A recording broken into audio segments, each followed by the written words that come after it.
One of the 50 greatest Mariners of all time, Harold Reynolds, made the trek to Seattle to do the national pregame show live on the field. And You're Ken shocked Griffey I Jr. made the cut, aren't you? You're shocked.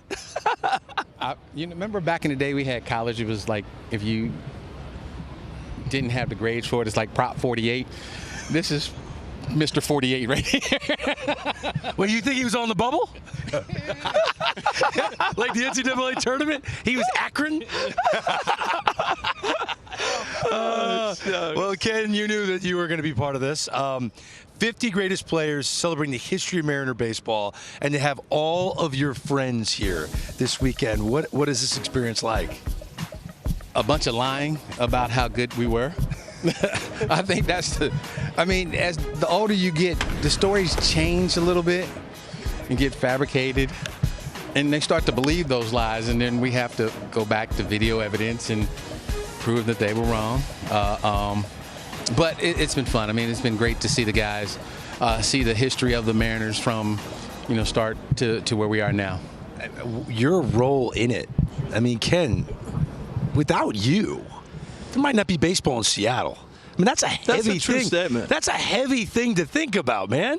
No, I don't think of it that way. I think that it's a collection of guys that made it happen. I mean, we won together, we lost together, but it was a bunch of guys, and the city making the vote so we could stay here was probably the biggest thing. I mean, how we played on the field did help, but I think, 1 through 25 it just wasn't me. We all have our stories about what the Mariners meant to us, and this was a turning point, and this was what I've watched you from boys to men, so to speak, and there's been so many different influences, whether it's Jeffrey Leonard, myself, Alvin. You talk about us all the time.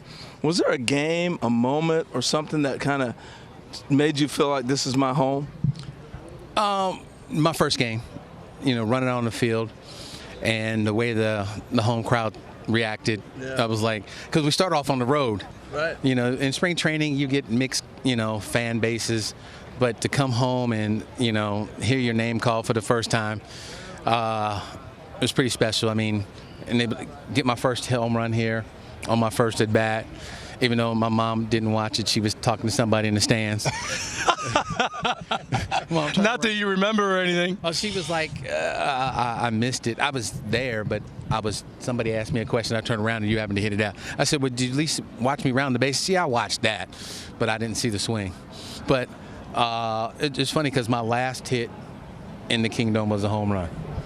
So, a couple of bookends. But, you look at what fans here they're different. They care about the guys on and off the field. That's one of the things that, they don't boo like other cities do. They try to encourage. Every now and then you get the boos because, it is live entertainment. But for the most part, these guys, when you walk down the street, they encourage you to be well. That's so wonderful. You seem to always have a knack for the moment. Whether it was your first home run, your last home run, when you came back to Seattle, you came up with a big knock to win a game. How is that? Where all these big moments, you seem to always be ready for it. It's very simple.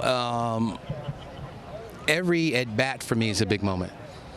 I don't want to make somebody's bubblegum card or somebody else's highlight reel. So there's no pitcher going to go, oh, he's up. Let me lay this in about 82 to 84 miles an hour and let him hit it all over the place. So I'm getting everybody's best day in and day out. So when the moment comes, I've already seen these guys' best, and I don't have to turn it up or think. I know that I'm going to go out there and do what I'm supposed to because I've seen it. Well, I'm going to put you on the spot for another big moment. Harold earlier in the show said he was going to have you make his homer hunch for the weekend.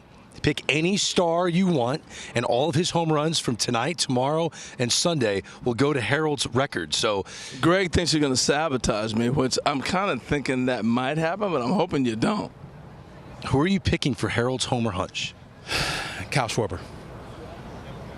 I mean, that's a good one. I'll take Kyle Schwarber. Now, he hasn't been hitting a ton of home runs since the All-Star break. See, he's thinking logically. He's due. Good job, Jay. Do you know who else is due? Harold in the Mariners Hall of Fame. Keep bringing this up. He does. He's campaigning this whole time. I tell you what, I love when Harold gets mad at me on TV. he should be. I think, he's been a part of this organization for a long time. The amount of times that the encouragement that he gives not only the guys now, but years prior to when I retired and things like that. I mean, local guy, a couple hours down the road. He should be in the Hall of Fame. Thank you. Thank you, Junior. And are we shaving our heads this segment, or are we doing the next segment? Oh, well, if you look at the screen, and it probably won't have it, but 1998, the home run in Colorado, I had a shaved head. So I already know what I look like with a shaved head. So you, my friend, nobody knows what your head looks like. Now, So I owe America a shaved head. No. I mean, if I might do it just so America could see that. Ooh.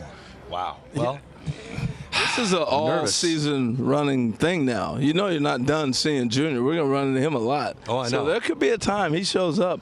He'll grow his back. With Jay. with Jay Buhner. Jay's got to cut it. Oh, he's got to cut it.